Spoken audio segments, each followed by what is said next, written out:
Welcome back once again guys. अभी हम क्या करने वाले हैं, आज हम पेपर 6 सीएमए इंटर का उसके बारे में यहाँ पर डिस्कशन करने वाले हैं और उसमें किस तरह से क्वेश्चन है, आपको क्वेश्चन किस तरह से दिए गए हैं ये भी हम वन बाय वन यहाँ पर देखेंगे। देखो यहाँ पर डैशबोर्ड रहेगा, ये माय रिजल्ट रहेगा। यहाँ पर अगर क्लिक करोगे आप तो माय रिजल्ट में अगर आपने टेस्ट सॉल्व की तो आपको यहाँ पर आपका रिजल्ट दिखेगा। यहाँ पर आपने कोई भी टेस्ट सॉल्व नहीं की, इसका मतलब कोई भी आपको यहाँ पर आपका रिजल्ट नहीं मिलेगा। सो गाइज अब मैं टेस्ट 1 ओपन कर रहा हूँ। मैं यहाँ पर आपको अराउंड 20 to 25 एमसीक्यू का पैटर्न दिखाऊंगा कि किस तरह से एमसीक्यू है लॉ के। देखो लॉ ओपन करता हूँ मैं। चलो रेंडर हो रहा है क्वेश्चन पेपर हमारा, स्टार्ट एग्ज़ाम देखते हैं। चलो हो गया, तो क्वेश्चन 1 हमारे पास आ गया है। टाइमर भी हमारे स्टार्ट हो चुका है, आप देख सकते हो। तो देखो person, question 1, a person is said to be of sound mind for the purpose of making a contract if at the time when he makes its he is capable of. देखो यहाँ पर उन्होंने बोला है कि person is to be said sound mind, यानी कि sound mind person कौन सा होता है। तो hearing it, listening it, option देखो कैसे दिए, इंटरप्रिटेटिंग इट और अंडरस्टैंडिंग इट। यानी कि ये हमारे लॉ में जो वर्ड दिया है साउंड माइंड के लिए, अंडरस्टैंडिंग इट है, तो ऑप्शन जो रहेगा हमारा सी रहेगा। मैं यहाँ पर सेव कर देता हूँ। Then Ankit agree to pay Bina rupees 1500 if it rains today, otherwise Bina pay Ankit ₹2। This is ये क्या कह सकते हैं हम, गैम्बलिंग है, उसके साथ साथ वेगरिंग एग्रीमेंट है, उसके साथ साथ वैलिड एग्रीमेंट है या सस्पेसियस एग्रीमेंट्स है। तो ये गैम्बलिंग नहीं है, क्योंकि गैम्बलिंग क्या करते हैं हम, कार्ड पर पैसा लगाना या गैम्बलिंग करना वो अलग बात होती है। ये जो है एक वेगरिंग एग्रीमेंट है, यानी कि एक बीट है, इसको ही वर्ड में यूज किया जाता है, बीट लगाना। अभी आप किसी फ्रेंड को, यार तू पास हो गया ना तो मैं तेरे को 1000 रुपये दे दूंगा, यानी कि बीट। तो ये क्या कहते हैं हम, इसको कॉन्ट्रैक्ट के टर्म में इसको वेगरिंग एग्रीमेंट कहते हैं। तो मैं ये ऑप्शन क्लिक कर रहा हूँ, चलो ठीक है, और submit. Option 2 B correct option है। उसके बाद हमारा जो थर्ड क्वेश्चन रहेगा, writing of a person name on the face और बैक ऑफ इंस्ट्रूमेंट। देखो निगोशिएबल इंस्ट्रूमेंट का क्वेश्चन है। On a slip of paper attach to it is known as endorsement, transfer, negotiation और ट्रांसमिशन। निगोशिएशन तो आता ही नहीं है, ट्रांसमिशन भी आता ही नहीं है। तो ये क्या होता है, तो ये होता है इंडोर्समेंट, यानी कि हम जो है कोई इंस्ट्रूमेंट किसी पर्सन को दे रहे, इसको ही लीगल टर्म में इंस्ट्रूमेंट यानी कि निगोशिएबल इंस्ट्रूमेंट एक्ट के टर्म में इसको इंडोर्समेंट कहते हैं। तो ये ऑप्शन ए है हमारा। चलो ठीक है, क्वेश्चन नंबर 4 देखते हैं। Anusha and Sarita form a partnership to undertake a construction, यानी कि construction of shopping complex in New Delhi. This partnership is called, देखो partnership is called partnership at will, particular partnership, unlimited partnership, partnership with unmodified mission. तो आपको क्या लगता है, partnership at will, partnership at will का कोई सवाल ही नहीं है। तो ये जो ऑप्शन है अनलिमिटेड पार्टनरशिप, अनलिमिटेड के लिए भी नहीं है, और ये पार्टनरशिप विथ अनमॉडिफाइड मिशन इसके लिए भी नहीं है। तो ये जो पर्टिकुलर पर्पज है, अंडरटेक कंस्ट्रक्शन पर्पज के लिए है, तो इसका मतलब जो पार्टनरशिप है हमारी वो पर्टिकुलर है। ये ऑप्शन मैं सबमिट कर देता हूँ। चलो ठीक है, उसके बाद as the minimum wages act, देखो adolescent means a person who has completed the age of 14 but not completed the age। देखो यहाँ पर आपको, अगर आपका एज अप टू 40 है इस एक्ट में, तो आपको चाइल्ड कंसिडर किया जाता है, ये बात आपने ध्यान में रखना। और उसके बाद आपको अडल्ट तब कंसिडर किया जाता है जब आपका एज अप टू 80 ईयर्स है। उसका मतलब आपका जो आंसर रहेगा वो डी रहेगा। चलो ठीक है, आगे 4 मिनट में मैंने 5 क्वेश्चन सॉल्व कर दिए, मेरा छठा क्वेश्चन चल रहा है। चलो आगे, every employ shall be entitled to receive bonus from his employer. कब मिलता है आपको? Accounting years, financial year, calendar year और मैन्युफैक्चरिंग ईयर। तो आपको जो बोनस मिलता है, आपको बोनस फाइनेंशियल ईयर में मिलता है, तो ये ऑप्शन जो रहेगा ये मैं यहाँ पर क्लिक करता हूँ और सेव करता हूँ। आप मेरा कोई आंसर गलत है तो मुझे कमेंट में लिख सकते हैं, ऐसा नहीं कि मैं हर एक टाइम करेक्ट हो सकता हूँ। Annual return of an OPC shall be sign by. देखो ओपीसी है आपकी 1% कंपनी है, तो 1% कंपनी कौन सी? 1% डायरेक्टर, 1% मेंबर, ये ओपीसी होती है। तो देखो द कंपनी सेक्रेटरी सवाल ही नहीं है, the director okay, the chief accountant नहीं होता है, द ऑडिटर, जो हमारा आंसर है करेक्ट डायरेक्टर। तो ये डायरेक्टर आंसर को मैं सेव करता हूँ यहाँ पर, ठीक है। Then the minimum age limit for appointment of managing director and whole time director. देखो आपको managing director and whole time director appoint करना है, तो आपको वो पर्सन को मैनेजिंग डायरेक्टर और होल टाइम डायरेक्टर कब अपॉइंट कर सकते हैं? तो ये डायरेक्टर टॉपिक है, उससे क्वेश्चन है। तो ये आंसर हमारा 21 ईयर्स। जिस भी पर्सन का एज 21 और उससे मोर होता है तो वो पर्सन को एज ए डायरेक्टर अपॉइंट किया जाता है। उसके साथ साथ एक और चीज़ यहाँ पर ध्यान में रखना, अगर कोई भी पर्सन डायरेक्टर बनना चाहता है कंपनी में तो उसको स्पेशल क्वालिफिकेशन की रिक्वायरमेंट नहीं होती है। तो हमारा आंसर है बी। मैं क्लिक करता हूँ, सेव करता हूँ, नेक्स्ट। चलो, then a company can not remove audit और डायरेक्टर अपॉइंटेड, यानी कि अगर आपने कोई डायरेक्टर को अपॉइंट किया है तो आप उसको कैन नॉट यानी कि रिमूव कर नहीं सकते, ये स्टेटमेंट है। At the annual general meeting, yes बिल्कुल आप एनुअल जनरल मीटिंग में उसको क्या कर सकते हो? रिमूव कर सकते हो। उसके साथ साथ एट एक्स्ट्रा ऑर्डिनरी मीटिंग, यहाँ पर भी आप रिमूव कर सकते हो। सारे मेंबर्स की कंसेंट लेकर उस डायरेक्टर को रिमूव कर सकते हो। बाय द ट्रिब्यूनल, अगर ट्रिब्यूनल को लगता है कि कोई वो डायरेक्टर डिफॉल्ट कर रहा है तो ट्रिब्यूनल उसको रिमूव कर सकता है। अगर प्रमोटर है उस कंपनी का तो प्रमोटर खुद होकर उस डायरेक्टर को रिमूव नहीं कर सकता, क्योंकि अगर प्रमोटर रिमूव कर रहा है तो ये इन तीनों प्रोविजन का कोई मायने नहीं रहेंगे यहाँ पर। तो हमारा जो आंसर है, तो ये प्रमोटर जो है ये डायरेक्टर को रिमूव नहीं कर सकता, बाकी तीनों केसेस में डायरेक्टर हम रिमूव कर सकते हैं। चलो next, then moral management require ethics. देखो moral management require ethics, moral producer, leadership, market, customers. Moral यानी कि इथिक्स का क्वेश्चन है, तो अगर हमें प्रोड्यूसर की बात करें तो वहाँ पर मुझे तो नहीं लगता है कि मॉरल की ज़रूरत है। लीडरशिप जो ऑप्शन है यहाँ पर करेक्ट रहेगा और ये ऑप्शन में सेलेक्ट करता हूँ। अगर इस क्वेश्चन का आंसर गलत है तो मुझे कमेंट में लिख सकते हैं आप। Then right of lien, question number 11, ये जो है राइट ऑफ लीन, ये 4 टॉपिक से है। ओके, तो राइट ऑफ लीन का मैं यहाँ पर आंसर करूँगा। यहाँ पर 1 minute, related to industrial establishment, related to inform INC 11। Then B option दिया है is minimum rate of wages has been fix, then in keep in goods in his possession. तो ऑप्शन जो है सी है, ये मैं सेव कर देता हूँ। चलो next, pickup the most, then certificate of incorporation.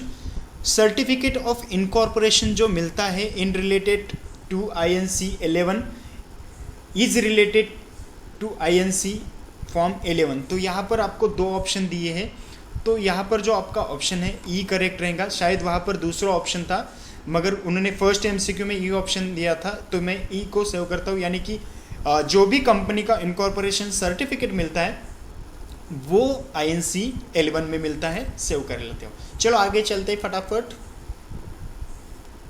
थोड़ा सा बफर हो रहा है नेटवर्क अच्छा होकर भी। चलो, लॉर्ड नोलन जो है, लॉर्ड नोलन, ये is minimum rates of fix wages, यहाँ पर एक केस स्टडी हुआ था, इसके लिए ये यूज किया गया है।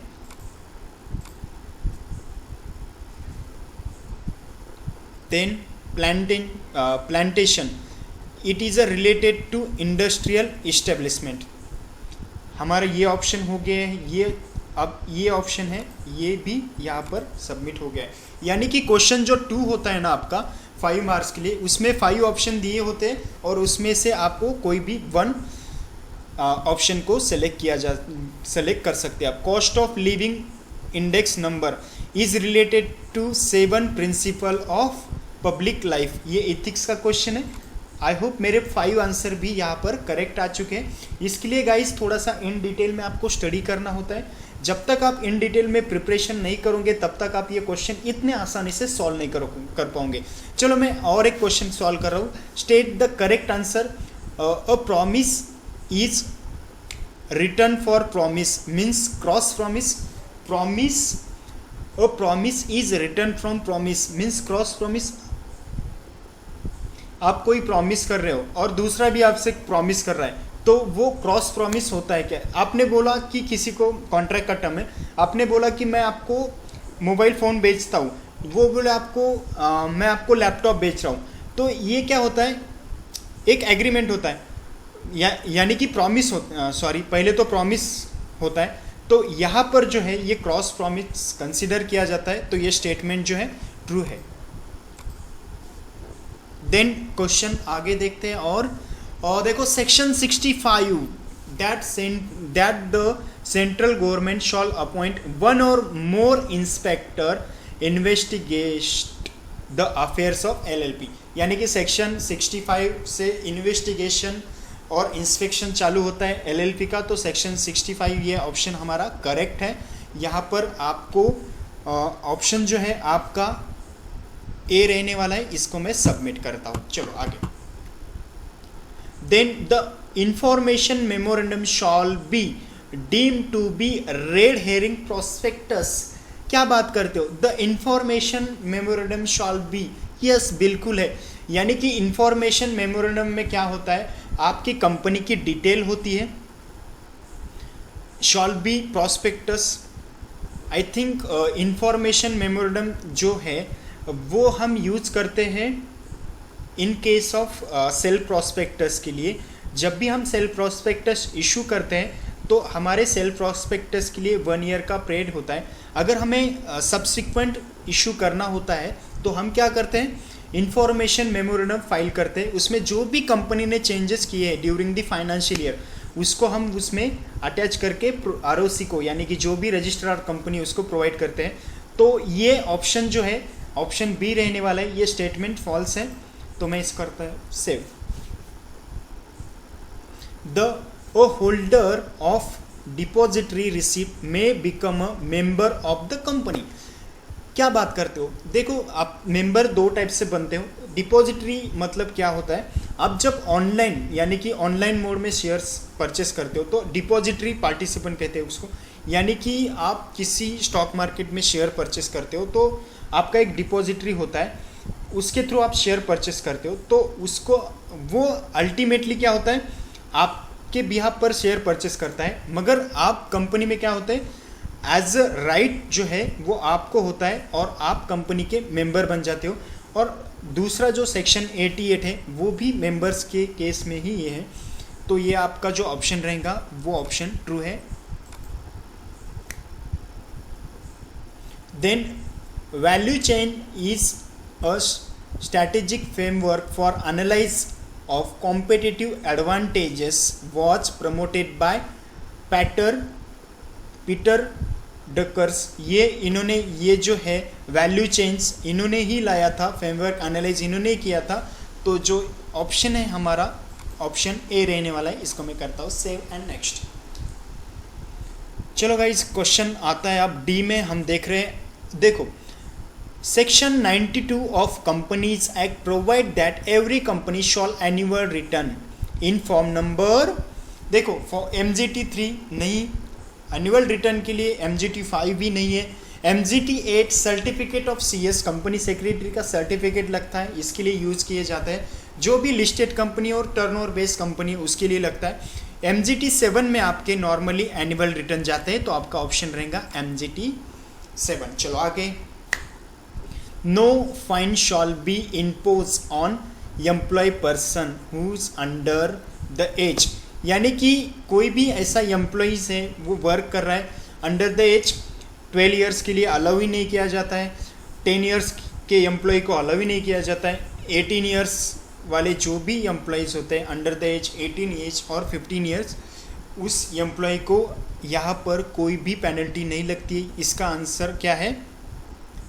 ये दोनों में मुझे थोड़ा सा कन्फ्यूजन है, मैं इसके एज 15 ईयर्स के साथ जाने वाला हूँ। आई होप ये आंसर मेरा करेक्ट है। Then the EIS Act 1940, the first major legislation on security for employees in India, social minimum wages, health, job। देखो EIS इंश्योरेंस जो EIS एक्ट है एम्प्लॉइज EIS, इसका पर्पज है हेल्थ ऑफ एम्प्लॉय, तो ये option जो रहेगा आपका सी रहेगा। मैं यहाँ पर सेव करता हूँ। A company whose principal business is the acquisition of shares, debentures और सिक्योरिटीज इज टर्म एज, जो कंपनी का प्रिंसिपल बिजनेस है शेयर्स को एक्वायर करना, डिबेंचर्स को एक्वायर करना, securities is term as company, तो उस कंपनी को हम क्या करते हैं, उस कंपनी को होल्डिंग कंपनी कब होती है? वो जब वो मोर देन 1/2% शेयर होल्डिंग वो करती है, 1/2%, यानी कि 100% आपका कैपिटल है, उसका 1/2 50% और मोर, तो उस सिचुएशन में होल्डिंग बनती है। वेंचर का तो कोई सवाल ही नहीं है, और ये ऑप्शन भी प्रिंसिपल का कोई यहाँ पर रिलेवेंस नहीं है, तो इन्वेस्टमेंट कंपनी यहाँ पर आपका आंसर फाइनल है। चलो आगे। गाइस टेस्ट बहुत ईजी लग रही है क्या? is the principle and standards that determine acceptable conduct in business organization। again ethics का है, is the principle and standards that determine acceptable conduct in business organization। देखो control, responsibility, compliance and business ethics, तो मैं यहाँ पर business ethics के साथ जाने वाला हूँ। business ethics आंसर करेक्ट है। Which of the following is are the more terminating contractual relationship between the parties। देखो आप अगर टर्मिनेशन की बात करते हो कॉन्ट्रैक्ट की, तो डिस्चार्ज बाय इनपॉसिबिलिटी ऑफ परफॉर्मेंस, अगर कोई परफॉर्मेंस को पॉसिबल ही नहीं है आपको उसको परफॉर्म करना, तो उस सिचुएशन में डिस्चार्ज कर सकते हैं। डिस्चार्ज बाय परफॉर्मेंस, आपने कॉन्ट्रैक्ट को कंप्लीट कर दिया, उस सिचुएशन में आप क्या कर सकते हो, कॉन्ट्रैक्ट को टर्मिनेट कर सकते हो। Discharge by lapse of time, यहाँ पर भी आप कॉन्ट्रैक्ट को क्या कर सकते हो, टर्मिनेट कर सकते हो। और ऑल ऑफ द अबव, यहाँ पर आपका जो ऑप्शन रहेगा ये ऑप्शन रहेगा ऑल ऑफ द अबव, तो मैं यहाँ पर क्लिक करूंगा, सेव करूंगा। चलो आगे फटाफट। Then Anita and Sonali are friends. Sonali treats Anita during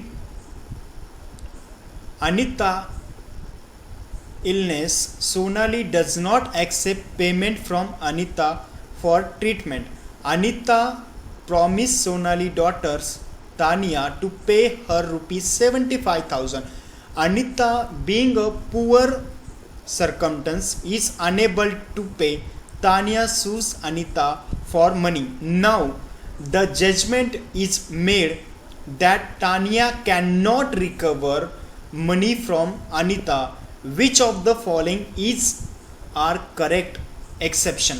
देखो ये हमें ये क्या करना है, यहाँ पर which of the following option को यहाँ पर हम क्या कर सकते, करेक्ट कर सकते। देखो फर्स्ट थिंग, इनके दोनों में एग्रीमेंट हुई क्या, नहीं है। एग्रीमेंट नहीं है तो ये ऑप्शन भी कॉन्ट्रैक्ट ही नहीं है, ये ऑप्शन भी यहाँ पर गलत है। यहाँ पर कंसिडरेशन एब्सेंस बिल्कुल सही है, कंसिडरेशन ऑप्शंस है। उसके साथ साथ Tania has not done anything for Anita, ये भी है। यहाँ पर देखो फर्स्ट ऑप्शन देखो आप, the agreement between Tania and Anita is not a contract. Agreement है उनकी, पर कॉन्ट्रैक्ट है क्या, नहीं है। कंसिडरेशन एब्सेंस है यहाँ पर, वो भी ऑप्शन करेक्ट है। Then Tania has not done anything for Anita, तो यहाँ पर जो ऑप्शन रहने वाला है आपका all of the above option रहने वाला है, तो इसको मैं क्लिक करता हूँ। Then the terms sub-agent in business of agency is defined as per a person employed by and acting under control of principal original agent. क्या बात करते हो, लॉयर थर्ड पर्सन, तो आप प्रिंसिपल एजेंट, यानी कि the term sub agent in business of agency is defined as a person employed by acting under control of the, तो जो सब एजेंट होता है वो प्रिंसिपल ओरिजिनल एजेंट के बिहाफ पर एक्टिंग करता है। प्रिंसिपल पे बिहाफ पर ओरिजिनल एजेंट एक्ट करता है, ओरिजिनल के बिहाफ पर आपका जो सब एजेंट है वो एक्ट करता है, तो ऑप्शन बी है, सिंपल। देन नेक्स्ट क्वेश्चन क्या आता है हमारे लिए, the breach of contract may be actual anticipatory none of the above.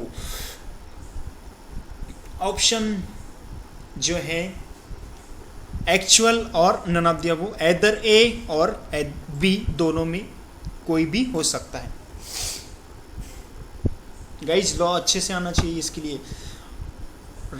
White wash और colour wash should be carried out at least once in every frets. क्या बात करते हो आप, अगर फैक्ट्रीज एक्ट पढ़ोगे तो फैक्ट्रीज एक्ट में वाइट वॉश और कलर वॉश, जो भी आप, क्या बात, जो भी आपकी प्रीमाइज है, जो भी आपकी वहाँ पर वर्क करते हो, उसको आपको क्या करना है, उसको क्लीन रखना है। इसलिए ये यहाँ पर बोला गया है कि आप अगर प्रीमाइज को क्लीन रखना चाहते हो तो मिनिमम आपको क्या करना पड़ेगा, उसका कलरिंग करना पड़ेगा 24 मंथ्स, 60 मंथ, 48 मंथ्स। तो आपको जो टाइम पीरियड दिया है विद इन 40 मंथ्स में या 14 मंथ्स में वंस आपको क्या करना है, इसका कलरिंग और वॉश करना है। फैक्ट्रीज एक्ट 1948 कभी पढ़ोगे।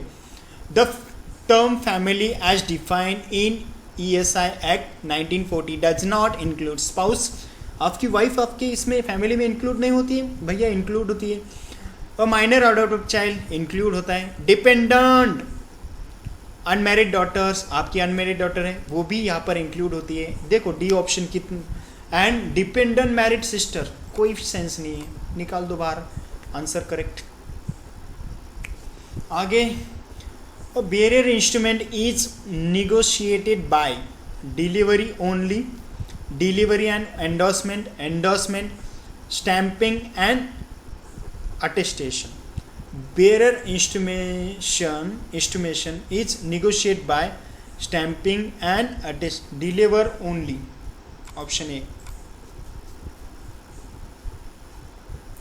When the day on which a promissory note or bill of exchange is at maturity is a public holiday, that instrument shall be deemed to be due on preceding day, next preceding business day, same day of next week, 3 days following the days of holidays। ये आपका answer है। देखो एक बार negotiable instrument को भी, a company में apply to convert itself a LLP, okay, if and only if. क्या बात करते हो, कंपनी कन्वर्ट करने के लिए अप्लाई कर सकती है। There is a no security interest in its assets substituting or in force at the time of application. The parameters of the LLP to which it converts compares all the threshold of the company. No one else become the partners of LLP to which it convert other than existing shareholder of company. Then any of the above। ये option जो है आपका option D correct है। आप अगर provision देखोगे LLP के तो आपको समझ में आएगा। Identify which statement is not correct during the conversion process of company to LLP. Okay, good question. The company has to apply with registration by filing following documents: the name and registration number of the company, good। उसके साथ साथ the date on which the company was incorporated, again company incorporation document and statement of the company, and last one is a statement by all shareholder in form number 50 including requisite fees। तो यहाँ पर आपको जो option है वो कौन सा not correct है? The date on which incorporation date on which the company was incorporate, ये ऑप्शन बी इनकरेक्ट है। बाकी सारे ऑप्शन करेक्ट है। यानी कि जब भी आपकी क्या करते हो, a company to LLP convert करते हो तो आपको क्या होना वहाँ पर, the name and registration number of company ये भी फाइल करना होता है। उसके साथ साथ incorporation document and statements of the company वो भी फाइल करना होता है, उसमें सारी डिटेल होती है।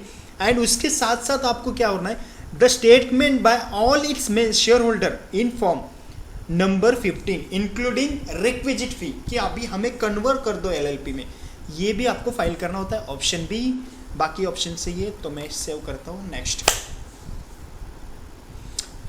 XYZ issued notice for holding of its annual general meeting on 30th September 2019. The notice was posted to the members on 7th September 2019.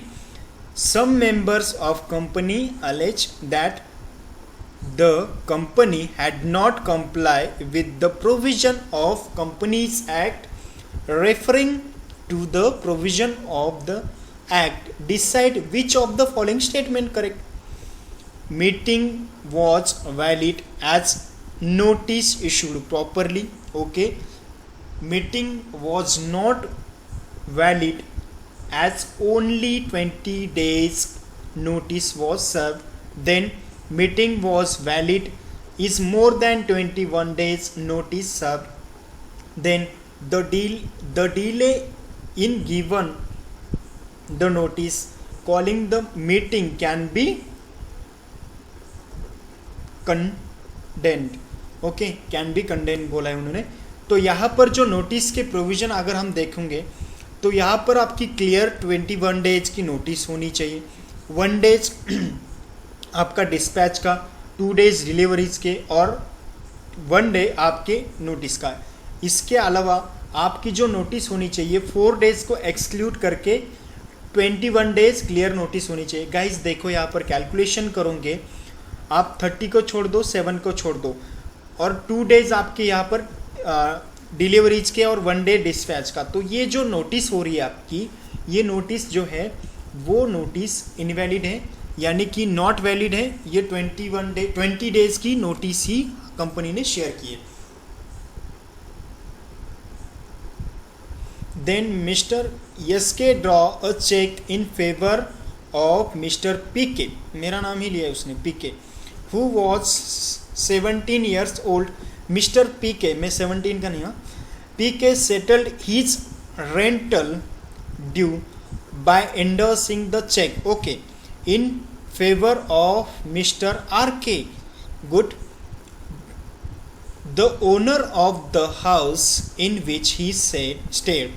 The check was dishonored when Mr. RK present it for payment on the ground of inadequacy of fund. Advise Mr. RK how she can proceed to collect her dues. RK can take legal action. Mr. PK, okay. RK can proceed against Mr. PK one more time to collect her dues. Then Mr. RK can proceed against Mr. XK to collect her dues. Then Mr. RK has to forgo her dues. तो option A है R के क्या कर सकते हैं, P के against action ले सकते हैं। मैं टाइम पर रेंट पे करता हूँ तो कोई एक्शन नहीं लेगा, बट इस क्वेश्चन के लिए ऑप्शन सही है, हंसो मत सब लोग। चलो आगे। Then which is are the disqualification of person of appointment as a director under companies act 2013। क्या बात करते हो, he is a sound mind. Section 164 अगर आपने देखा है तो उसमें डिस्क्वालिफिकेशन के ग्राउंड दिए हैं। He is of sound mind, sound mind है। उसके साथ साथ ही इज अनडिस्चार्ज इंसॉल्वेंट है। Okay, then he is apply to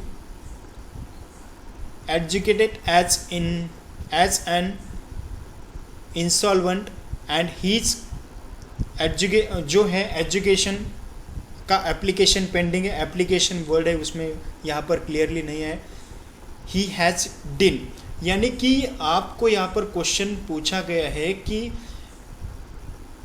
देखो विच each are disqualification of person for appointment as director as per section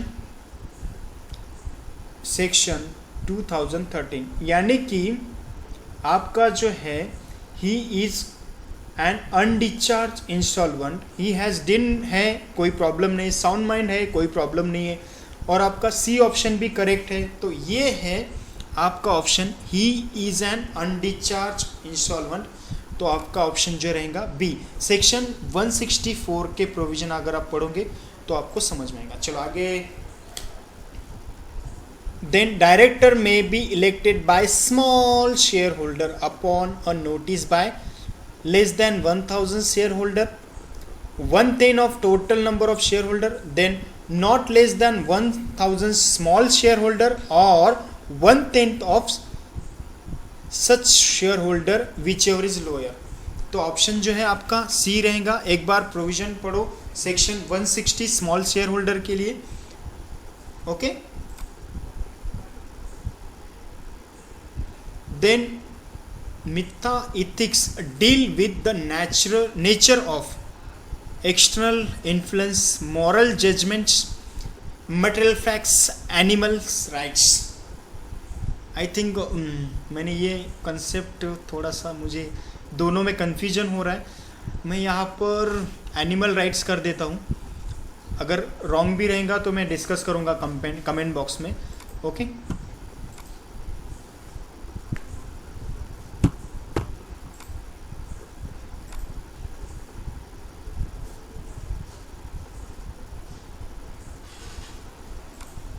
guys हमारे अभी जो हमने टेस्ट सॉल्व किए उसमें देखो ये एरर आ रहा है, और जो भी क्वेश्चन हमने अभी तक सॉल्व किया अराउंड यहाँ पर 10 और ये 5 15, उसके साथ ये 5 20, 5 25 और ये 2 मार्क्स के लिए क्वेश्चन थे। इसका मतलब 33 और ये 7 40 और 40 और ये 48 50 51 52 53 मार्क के क्वेश्चन हमने यहाँ पर सॉल्व किए।